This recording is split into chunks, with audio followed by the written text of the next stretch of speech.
Blocked ఉంటుంది.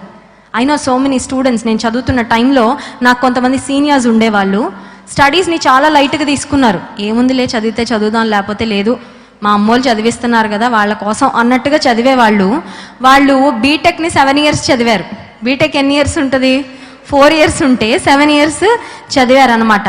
పాపం నా బీటెక్ అయిపోయింది, నాకు జాబ్ వచ్చేసింది, నాకు పెళ్లి కూడా అయిపోయింది, ఆమె ఇంకా బీటెక్ చదువుతానే ఉంది. ఆ తర్వాత పాపం ఎంటెక్ చదువుతానే ఉంది. ఇప్పటికీ లైఫ్లో సెటిల్మెంట్ లేదు. కారణం ఏంటంటే లైఫ్లో సీరియస్నెస్ ఉండాల్సిన టైంలో సీరియస్నెస్ లేకపోతే ఫ్యూచర్ అంతా రిగ్రెట్ అవ్వాల్సిందే.